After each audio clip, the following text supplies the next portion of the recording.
अस्सलाम वालेकुम नाज़रीन, मैं हूं अजीम अंजम और आज हम बात करने जा रहे हैं वर्क पावर एंड एनर्जी के ऊपर।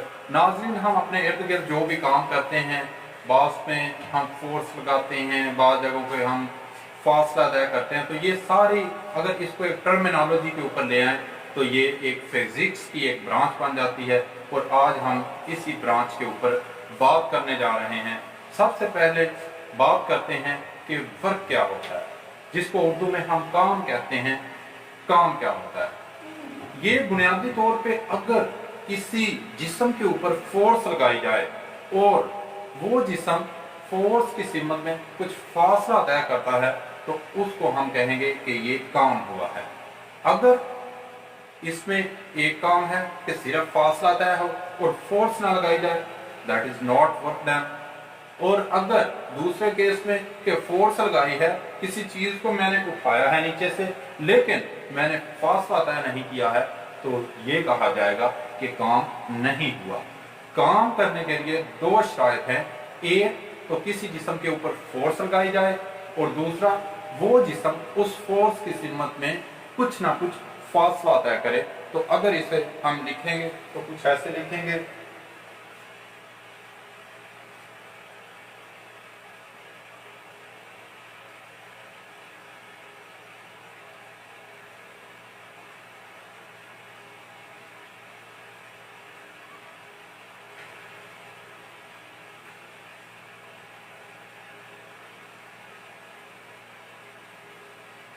Work done. इसको हम ऐसे भी कह सकते हैं कि फोर्स ज़रब distance is called work done.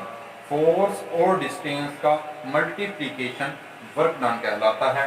Work done को अगर W से मैं लिखूं तो ये हमारे पास F फोर्स और डिस्टेंस को D के साथ लिख दें तो W is equal to FD बनेगा। और अगर फोर्स का यूनिट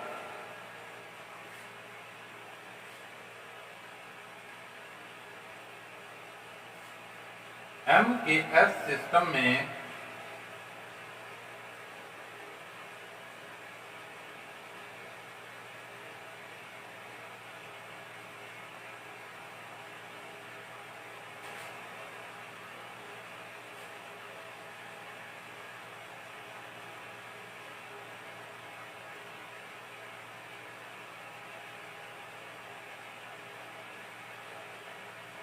डिस्टेंस का यूनिट मीटर है, फासले का डिस्टेंस या फासला इसका यूनिट मीटर है, और वर्क का यूनिट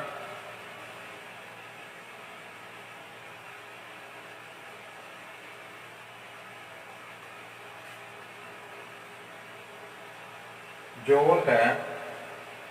अगर फोर्स का यूनिट न्यूटन हो और फासले का यूनिट उसको मीटर में लें और वर्क का यूनिट जॉल हो तो हम कहेंगे joule, 1 joule is equal to 1 newton, यहाँ पे N newton for N and metre M for metre, newton 1 metre. तो जॉल बराबर होगा 1 न्यूटन मीटर के। अगर आप इसको, क्योंकि हम इलेक्ट्रिकल टेक्नोलॉजी के ऊपर काम करने जा रहे हैं, तो इलेक्ट्रिक वर्क क्या होगा, इसको कुछ इस तरह से लिखेंगे कि अगर एक सर्किट के अंदर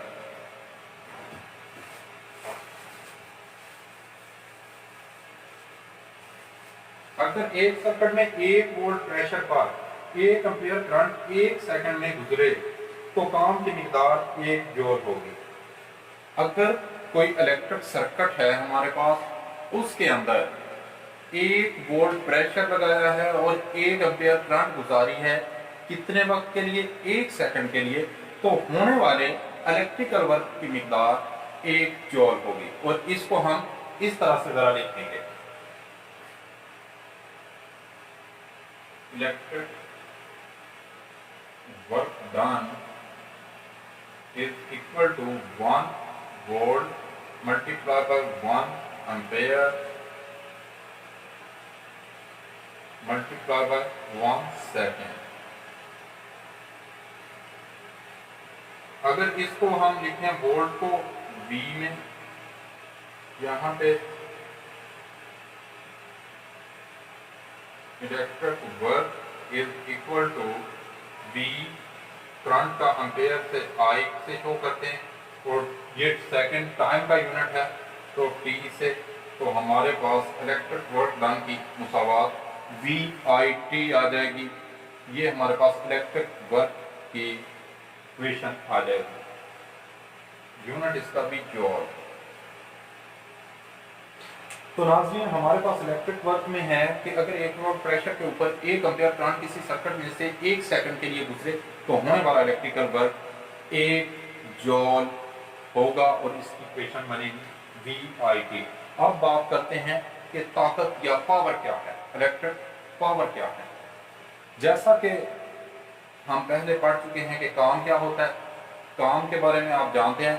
तो इलेक्ट्रिक पावर, काम करने की शरह को इलेक्ट्रिक पावर कहते हैं या ताकत कहते हैं।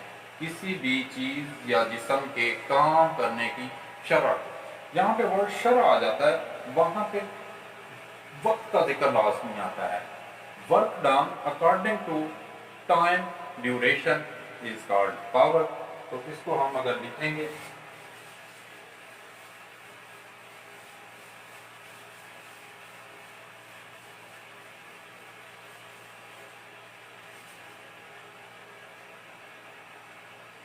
Electric work is equal two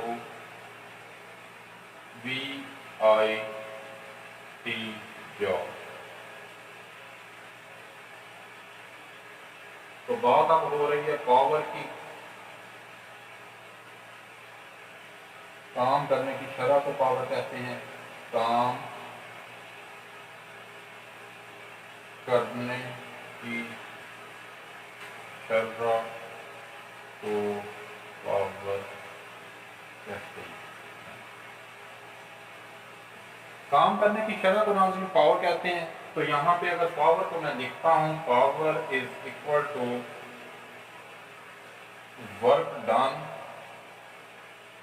divided by time, कि कितने टाइम के अंदर कितना काम हुआ है, उसको फिर हम काम की पावर कहेंगे कि पावर हमारी कितनी हुई है। तो इसको अगर वर्क डन, जैसा कि ऊपर वाली इक्वेशन है हमारे पास, वर्क डन को W D is equal to V I T अगर इस तरह लिखें तो पावर हमारे पास ऐसे आएगी V I T over T.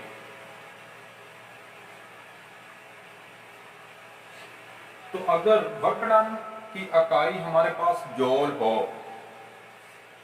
तो टाइम की इकाई हमारे पास सेकंड आएगी। तो इस तरह पावर का यूनिट होगा जॉल पर सेकंड। तो पावर का यूनिट बुनियादी तौर पे वाट होता है, जो जॉल पर सेकंड के बराबर होता है। वाट इसको लिखा जा सकता है। तो हमारे पास फार्मूला कुछ यूं आ जाएगा, V I power is equal to V I, T D से कैंसिल हो जाएगा। पावर की इक्वेशन में से इसी इक्वेशन के अंदर मैं अगर ओहम लॉ लिखूं,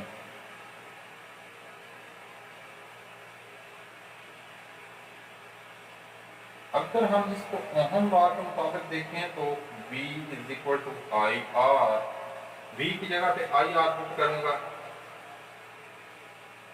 P is equal to I R multiply by I. तो हमारे पास इक्वेशन आएगी आई स्क्वायर आर।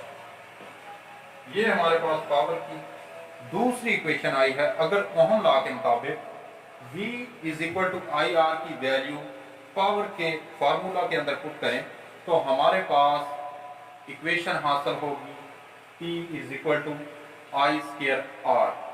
और अगर इसको हम दूसरे तरीके से लेते हैं, करंट की वैल्यू इसमें पुट करते हैं, तो आइए फिर देखते हैं क्या होता है।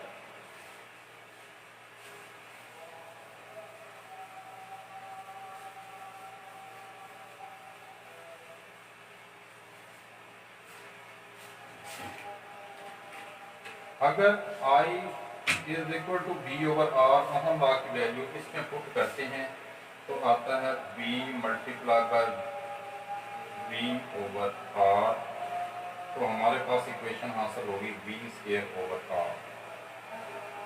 तो ये तीन तरह के कुलियात हासिल होते हैं। आपकी मेमोराइज करने के लिए मैं वो भी लिख देता हूँ, V is equal to I R. अगर उसकी वैल्यू को पुट करें इस फार्मूला के अंदर, V is equal to I R into I and again I square R, और ये इसका दूसरा फार्मूला बन जाएगा। ये तीन फार्मूले पावर के जो बहुत ज़्यादा इलेक्ट्रिकल कैलकुलेशंस के अंदर हमें हासिल होते हैं वो ये हैं, P is equal to I R, V square R और आई स्क्वायर आर।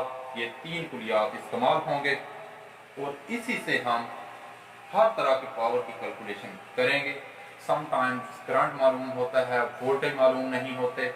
समटाइम्स हमारे पास वोल्टेज होते हैं, करंट फाइंड करना होता है, लेकिन सर्किट की रेजिस्टेंस उसके साथ साथ हमें मालूम होनी चाहिए। तो हमारे हर तरह से क्वेश्चंस हल होंगे। और इसके साथ ही वाट जो है, वाट की डेफिनेशन करते हैं कि अगर एक सेकंड के अंदर एक जूल एनर्जी खर्च हो तो काम करने की मिकदार 1 वाट हो।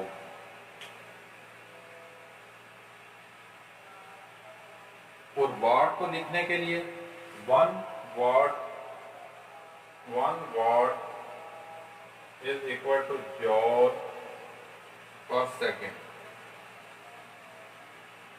1 what is equal two joule पर सेकेंड। तो हमारे पास वाट की डेफिनेशन आएगी कि अगर एक सेकंड में एक जूल एनर्जी खर्च हो तो काम करने की शरह 1 वाट होगी। तो आज हमारे लेक्चर का इख्तिताम हुआ चाहता है।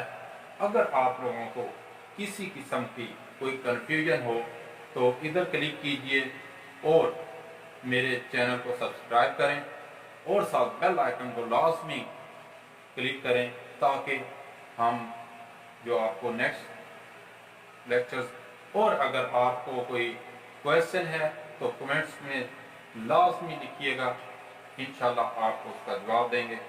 हाजिर होंगे नेक्स्ट लेक्चर के साथ। अल्लाह हाफ़िज़।